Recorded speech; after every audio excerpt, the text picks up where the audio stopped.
vais à peine lever, bah, la fosse ça va déborder. Le but c'est de réécrire corne. Allez plus vite Benjamin là, 23 km/h, ça avance pas une moissonneuse. Ouais, j'espère on n'en met pas le hangar. Regardez comment ça patine.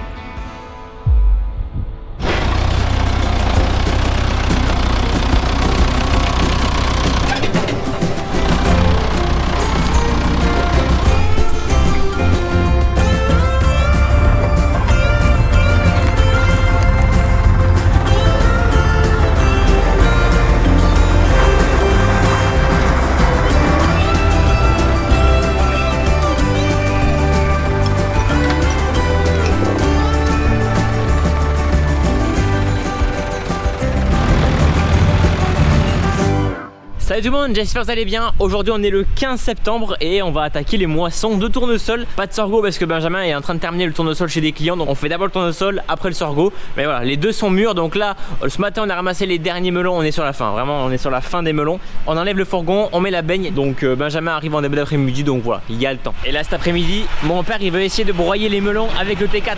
Ça va le décalaminer hein. Lève un peu mon côté. Mon père il aime pas le système de la chape, c'est vrai qu'il faut être deux pour mettre la chape, c'est pas pratique. Juste avant de moissonner et d'aller broyer, on va ramasser les tuyaux. Donc là on va accrocher la benne et on va ramasser les tuyaux qui sont dans le champ de melon. Ça serait con de les broyer quoi. Nickel. Objectif, pas se péter la gueule avant la fin. Voilà, on a une grosse partie des melons qu'on va broyer. Donc nous on est en train de ramasser à partir de la moitié du champ vers le fond. Mais tous ces melons là, bah, on les a déjà raclés, enfin on y a déjà passé plein de fois. Il n'y a plus rien sur les pieds. Donc cet après-midi on va les broyer.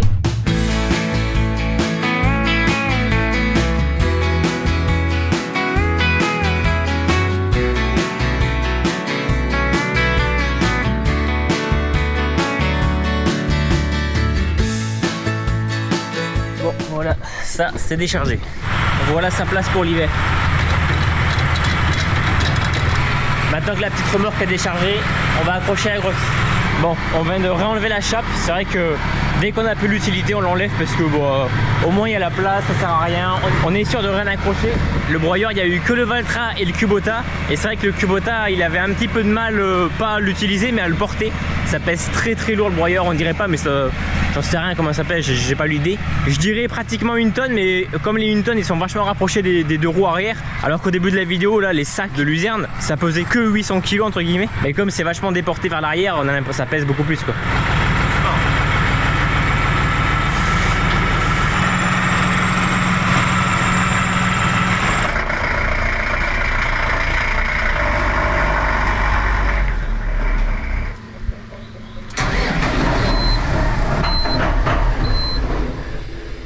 Ah.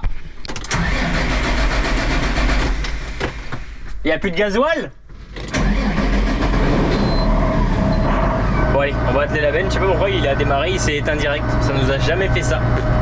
Il y a du gasoil pourtant, je sais pas. Petit nettoyage de benne, il y avait des feuilles dedans.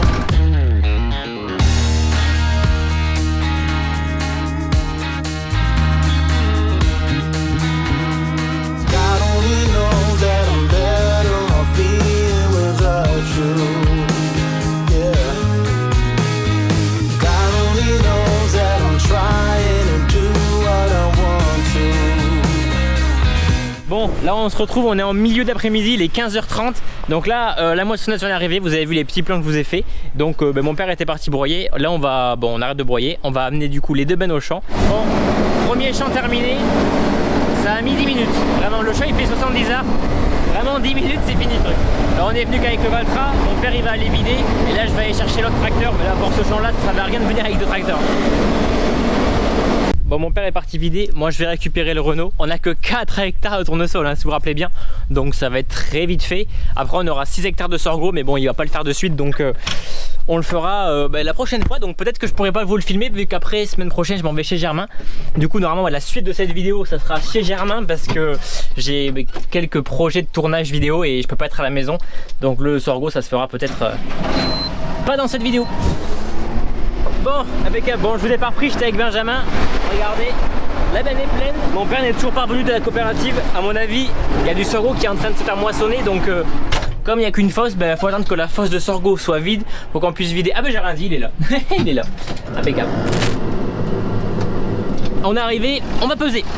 Bon allez, je vais vider, mais là il y a Jean-Pierre qui arrive avec un camion, il y a encore un autre client qui arrive, il y a du monde, on espère qu'ils mettent que du tournesol. Je crois qu'en ce moment il n'y a que du tournesol. Le sorgho c'est à peu près terminé, je crois, pour certains, enfin, en tout cas pour cette période là. Là il n'y a plus rien qui dépasse, mais en fait le grain il est vraiment juste au bord, donc là je vais à peine lever, la fosse elle va déborder. Donc les gens qui vont être derrière ils vont attendre. Mais c'est ça d'avoir des petites fosses. Je sais que vous regardez ceux qui regardent les vidéos, vous êtes nombreux à avoir des énormes tracteurs, des gros chargements, des énormes fosses, même plusieurs fosses. Et moi quand j'arrive avec mon petit chargement il doit y avoir quoi, 8 tonnes, à peine 8 tonnes. J'ai pas regardé le poids, on va regarder. Moi je pense qu'il y a 7-8 tonnes. Parce que ça pèse pas le tournesol là, c'est pas comme du blé. Là la benne, vous avez vu comment elle a été chargée, s'il y avait ça en blé, la benne pas sûr qu'elle lève. Bon, j'arrête de vider parce que là, waouh. Bon, désolé à ceux qui vont devoir attendre. Je rebaisse et je vais peser. Et vous direz tous merci Jean-Pierre qui m'a laissé la place pour que je puisse revenir faire la tare. C'est un petit peu énorme. C'est rare qu'on le voit aussi rempli, hein, mais bon. Du coup Jean-Pierre, désolé, tu vas devoir attendre 20 minutes, une demi-heure. Oh là là. Faites une fosse plus grande s'il vous plaît.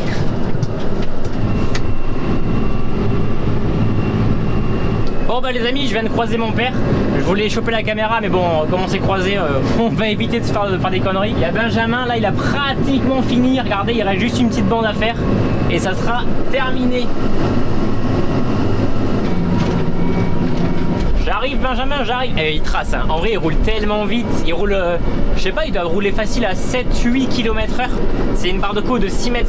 Il y a quand même du rendement, je pense qu'on n'est pas loin des 30 quintaux. J'ai attendu 3 minutes à la coopérative et j'ai déjà recroisé mon père là. Donc bon, mon père il est pas prêt d'arriver. Je disais que le dernier champ on allait le prendre avec seulement la benne du Valtra, mais à mon avis il sera parvenu. Donc ça sera avec celui-là. Et c'est vrai que l'avantage c'est cool parce que dessous en fait on a un broyeur qui coupe le tournesol. Bon, en général ce qu'on fait c'est qu'on broie quand même. Alors le tournesol peut-être pas, mais le sorgho oui, parce que ça se coupe un peu difficilement. Merde. Je suis raccord. N'hésitez pas à aller faire un petit tour sur Famille Agri si vous voulez aussi une moissonneuse violente sur vous.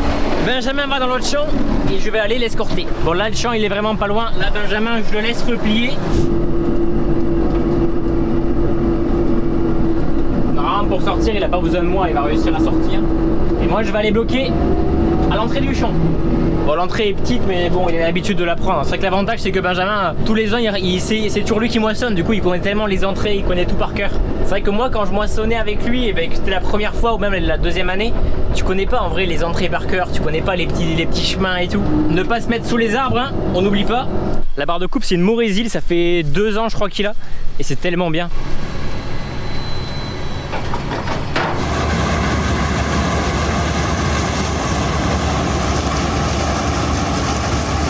Bon par contre, je pense qu'on va pouvoir venir dans l'hiver ramasser des pierres parce que... Mais what? Mais regarde, il y a des pierres partout. J'avais jamais vu qu'il y avait autant de pierres. En fait les pierres elles sont vraiment plus sur la première bande. Il faudra qu'on vienne dans l'hiver ramasser les pierres parce que ça fait jamais bon ménage des pierres. Et je sais pas si vous voyez, mais regardez à la vitesse où elle va. Bon, je vais vous en reparler. Je crois que l'année dernière, au même endroit, j'avais évoqué le même sujet.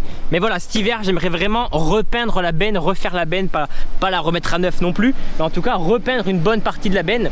Au moins la caisse, le châssis, bon, forcément un petit peu, je pense. Alors, est-ce que vous vous y connaissez pour repeindre des bennes, pour repeindre du matériel, pour le faire correctement? Parce que je pense qu'il faudra qu'on la sable et après on la repeindra avec un pistolet. Mais voilà, dites-moi les différentes étapes à faire, s'il y a des couches spéciales à faire. Est-ce qu'il y a des produits à mettre avant pour que ça dure plus longtemps, pour que ça fasse plus beau? N'hésitez pas à me dire en commentaire si vous savez. Est-ce que ça vaut le coup de repeindre l'intérieur? Pour moi ça sert à rien parce que dès qu'il y aura du grain qui va se remettre dedans, la peinture va partir direct. Le châssis c'est pareil, on le refera. C'est pas une benne en mauvais état, mais avant qu'elle soit trop en mauvais état, on va la refaire. Voilà, il y a quelques trous ici, bon ça c'est pas grave, c'est que visuellement. Mais voilà, c'est vrai qu'on est technique, n'hésitez pas à me dire en commentaire. Et c'est surtout aussi pour les autocollants, parce que le but c'est de réécrire corne. Alors ce qu'on fera, je pense, comme c'est que des pochoirs, j'ai l'impression, on refera un pochoir à l'identique, on remettra un petit coup de bombe pour réécrire correctement corne. J'aimerais remettre au moins l'écriture corne, remettre voilà les signalétiques et une belle couleur parce que la peinture n'est pas pourrie, mais elle est plus, c'est plus le rouge d'avant quoi. Voilà, donc j'aimerais bien la refaire, ça presse pas, c'est un petit projet que j'ai, en plus ça peut être sympa de vous filmer ça en vidéo. Donc si qui ont des idées, des techniques, n'hésitez pas à me dire en commentaire et on essaiera de faire ça pendant l'hiver. Bon, la batteuse s'en va, Benjamin est parti, il y a Jean-Pierre qui vient d'arriver, que j'ai croisé à la COP. Il vient d'arriver, il vient seulement de terminer, on a eu le temps de faire un champ. Ils ont encore du tournesol à moissonner et semaine prochaine, effectivement, ils vont moissonner le sorgho à la ferme, mais semaine prochaine, je ne serai pas là. Donc, vous ne verrez pas le sorgho sur la chaîne, les amis, malheureusement, c'est pas grave. Allez, plus vite Benjamin là, 23 km/h, ça avance pas une moissonneuse. Là je suis en train de rouler et je fais que entendre un bruit. J'ai un bruit comme si avec... comme ça. Je me dis mais qu'est-ce que c'est? C'est la benne, un pneu crevé, un truc qui fuit, quelque chose comme ça. Et à tous les coups, je sais pas, je me suis pas arrêté parce que je pense, j'ai rien vu visuellement que ça peut être. Mais à mon avis c'est un tournesol qui s'est accroché sous le tracteur et qui est en train de traîner. Je suis sûr que c'est ça. Bon, mon père il vient tout juste de vider et là il est en train de faire la tare. Super. Il a pas vidé. Je croyais qu'il avait vidé. Oh, il a pas vidé. Bon. Maintenant, allons vérifier si j'ai un tournesol. Est-ce que j'avais pas raison? J'avais un tournesol dessous, donc ça va. Le bruit, c'était pas un bruit alarmant, mais je me suis douté que c'était un tournesol. Après 15 minutes, 20 minutes, on peut enfin vider. Et s'il y en a qui viennent avec des bennes de 30 tonnes là, vous venez, vous avez pour toute la matinée pour vider, vraiment. Alors, j'ai pas regardé ce que j'ai dans la benne, mais à mon avis, il n'y a rien du tout. Il y en a un petit peu. Je vais devoir attendre.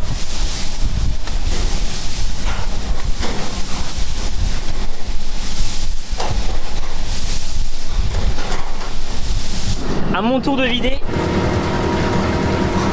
Il n'y avait qu'une tonne et demie dans la benne. Le champ, je crois qu'il faisait 50 arts, donc ça fait 30 quintaux de moyenne. Même là, les résultats sont tombés. On est à peu près à 30 quintaux de moyenne pour toutes les parcelles, donc c'est parfait.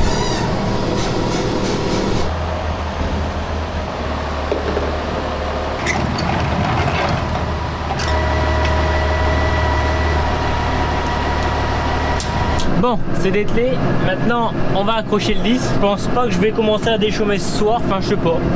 Est-ce que je veux déchaumer ce soir? J'en sais rien. En fait, là, j'ai un dilemme. Soit je veux déchaumer et vous n'avez pas de vidéo pour ce week-end. Soit je fais le feignant et j'accroche juste le déchaumeur et je rentre chez moi faire du montage. J'en sais rien. Bon, allez, j'ai vu avec mon père. Je vais aller déchaumer un petit champ. Le champ que vous avez vu au début de la vidéo, les plans de drone avec la moissonneuse, je vais aller déchaumer celui-là pour commencer. Comme ça, moi, je vais régler le disque et après, ma soeur ou mon père déchaumera demain. Puis même peut-être que je déchaumerai demain, j'en sais rien, on verra bien. Parce que là, on est vendredi. Je m'en vais chez Germain que dimanche soir, donc au final, j'aurai le temps de déchaumer peut-être demain.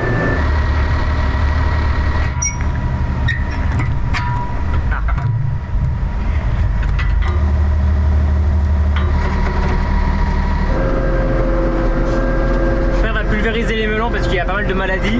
Pendant ce temps, moi je vais déchaumer un petit peu et ma soeur elle est en train de faire la vente à la ferme. Si vous vous rappelez bien, tous les vendredis de 16h à 20h il y a la vente à la ferme, donc les gens ils peuvent venir et si vous voulez tous les vendredis, pour l'instant il y a encore quelques melons. C'est un peu la fin de saison, mais dans tous les cas des œufs il y en aura tout le temps, donc venez si vous voulez chercher des œufs.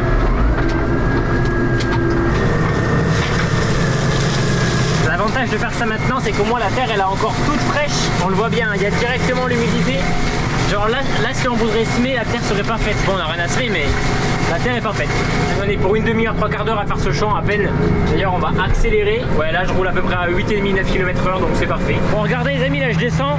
Donc là, le but du déchaumage, ça va être surtout d'enlever, même si la machine elle avait un broyeur, c'est d'arracher tout ça. Regardez, ça s'enlève facilement, hein. C'est d'arracher toutes les cannes de tournesol, que ça fasse un faux semis, hein, donc que les graines qui sont là aillent dans le sol et commencent à germer. Comme ça après, on pourra les redétruire quand elles auront germé. La terre, elle est fraîche, elle est carrément fraîche, c'est parfait, c'est impeccable. Bon, mon père il est venu voir, mais bon, c'est parfait. Le disque il va droit, c'est parfait. D'ailleurs, on avait rajouté un bout de chemin de fer. Si vous voyez bien, il y a un petit bout de chemin de fer. Le fait d'avoir rajouté ce poids, ça permet que le disque s'enfonce très bien dans le sol et surtout ne déchaume pas en crabe. Le déchaumeur il aurait envie de déchaumer en crabe, mais le fait d'avoir du poids ici, ça permet de le lester et comme ça permet de faire du poids pour qu'il s'enfonce plus dans le sol. Voilà, aujourd'hui il n'y a pas besoin, hein. Vu comment la terre est humide, il n'y a pas de problème. Et ça permet aussi de redresser le disque, comme ça il déchaume bien droit et il n'est pas en crabe.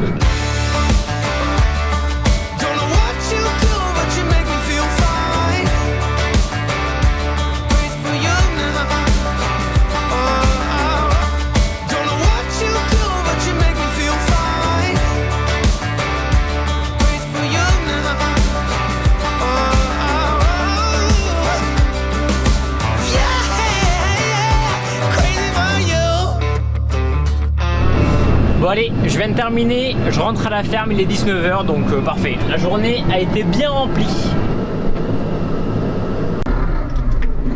Fin de journée les amis, à demain. Bon les amis, on se retrouve aujourd'hui, donc là on est quelques jours plus tard. Je vous reconnaissez sûrement cette ferme hein, et l'énergumène là, je suis avec Germain. Je suis avec Germain mec, ça va quoi? Ouais gros, et nouveau tracteur sur là mais attendez, là vous voyez que des New Holland en ce moment sur ma chaîne et sur la chaîne de tout le monde d'ailleurs, parce que là il y a du NH qui est ici, un petit T7 HD 275 et non c'est pas un nouveau, hein, c'est en démo en fait. C'est en démo ouais, il vient de Lecoq donc voilà il est en bah normalement que les manières, hein, tous ils sont en merde autocommande. Autocommande ouais. Et puis tout ce qui est IntelliView 12 et tout, bah, comme ton T7. Ouais c'est le même sauf que moi c'est un... D'ailleurs tu vas me dire, mais je pense que c'est la même chose. Ok on va comparer. Du coup le programme c'est quoi? C'est un peu de charrue? Bah en fait là si tu veux, c'est vrai qu'on n'a pas montré mais derrière charrue, d'ailleurs t'as le privilège d'avoir les points durs à carbe. Les nouvelles qui sont pas encore sorties en vrai. Ah incroyable. Qui sont du coup là. Ouais. On les reconnaît avec les doubles plaquettes. Du coup c'est du carbone un peu plus. Non, carbure. Bon ok, par contre j'ai l'impression qu'il est un peu plus gros les pneus là. Parce que peut-être. Moi j'avais pas ça. Ouais non, il est un peu plus haut clairement. Ok, bon, par contre gros on est obligé de refiler les rétros pour le sortir. Ah ouais? Il passe pas, bah tu vas voir. Vas-y, bah démarre la bête, on va sortir. Oh la ferme de Germain, en ce moment j'y suis souvent, je vous ai pas filmé de vidéo. Il y aura, là j'ai filmé quelques petits plans, bah vu que je suis chez Germain on va en profiter. Bon allez. Bah j'espère on n'emmène pas le hangar. Vas-y t'inquiète. Ouais, j'avais oublié c'est la variation continue pour là. Pourquoi il veut pas avancer? Bah il va pousser. Parce que je suis habitué là au T6 méthane. Ah là là. Est-ce que ça va passer? Ah là là. Regardez-moi cet ensemble. Nous on a une petite charrue 4 corps, après évidemment tout est adapté. Du coup vous avez acheté un nouveau tracteur. J'ai voulu personnaliser, on a mis du Family Agri et donc ça a été fait à MF Bayou, donc c'est l'atelier. Ouais l'atelier où tu personnalises. Ouais. C'est notamment là où ils font les en orange et en jaune fluo, différentes couleurs ouais, etc. Il y a la plaque Family Agri directement là-haut là. Et sur le capot là, directement mais fait depuis l'usine, c'est pas un ça, sticker. C'est le noir massé officiel. Ouais, c'est l'officiel quoi, donc voilà. Ah non. Ah le son, et pas le caisson. Moi j'avais le caisson de basse. Ouais, il est pas là, moi j'avais un gros caisson de basse, le son était incroyable. Bon bah let's go. Tout est pareil, la tablette. Du coup t'as pensé quoi? Parce que dans ma vidéo il y a plein de gens qui m'ont dit la tablette, j'aime pas du tout, je suis pas fan. C'est pas pratique, on passe sa main dessus, on peut la rayer, on peut la casser et tout. C'est pas gênant en soi, c'est prévu. Moi j'ai une réponse que en fait j'aime bien les choses un peu atypiques, les choses nouvelles. Ouais. Du coup j'aurais tendance à, vu qu'il y a le choix entre là ou là, juste pour tu vois avoir un petit truc là, atypique, tester la nouveauté, je le mettrais là. Parce que j'aime bien, au moins on le voit bien. Là tu sais à tout moment bah on voit pas trop, tu sais. Ouais on voit pas trop. Et j'aime bien. Mais sinon c'est vrai que des fois tu sais tu tapes un peu dessus, mais il est ultra résistant. Ouais c'est résistant, c'est exprès. C'est juste qu'on n'a pas l'habitude tu vois. Moi j'ai testé, je me suis dit waouh un truc sur le volant, non. Les infos pire je les aurais sur cet écran là si j'ai besoin, mais pas là. Et au final je regardais tout le temps, tu regardes tout le temps ta vitesse, tes réglages et tout en fait. En vrai non. En fait il est utile cet écran, il est pas là juste pour faire joli, il est vraiment utile. L'écran en vrai c'est que avant tu sais genre mais l'écran il me faisait peur en vrai, il me faisait peur gros, et au bout d'une demi-heure je suis un pro, je suis un poisson dans l'eau. Là mais par contre l'écran moi je l'ai testé qu'une journée donc j'ai pas eu le temps de vraiment en approfondir. J'ai peur mais en vrai ultra simple hein. En vrai c'est assez simple et là c'est ton résumé. Là c'est ce qui se passe en temps réel. Ah ouais. Au début c'était en mode en mode feinte là tu comprends rien mais pas du tout. Ouais. Et là les pros feintes mais n'importe quoi feinte on comprend. Après une formation de 10 heures. Ouais non, je sais pas, je juge alors que feinte j'avoue je connais pas. On va labourer, on se retrouve un peu plus tard, il y aura peut-être pas de plan en drone mais il y aura des plans de coupe de la charrue. Voilà.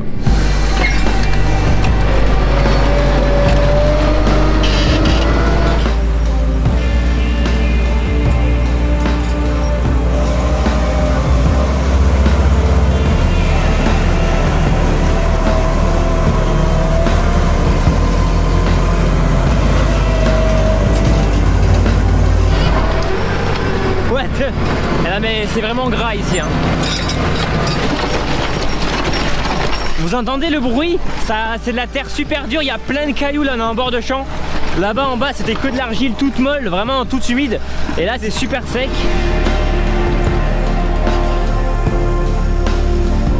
Bon, Germain vient de repasser, regardez les mottes de terre que ça fait là. Bon déjà j'ai les chaussures blanches, ça c'est comme tout le temps.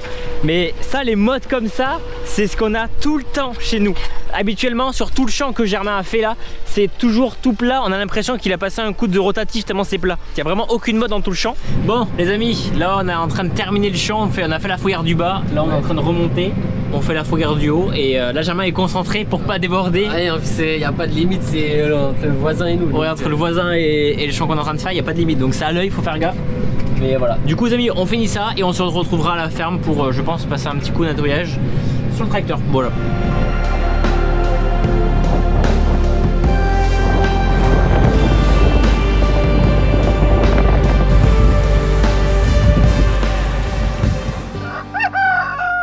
Bon les amis, je suis de retour après quelques jours chez Germain. Donc là pour vous tenir un petit peu au courant, dans cette vidéo vous avez vu le tournesol, mais le sorgho a été moissonné 2 jours après que je suis parti. Donc du coup ma soeur vous a filmé quelques petits plans, je vous les mets directement à l'écran.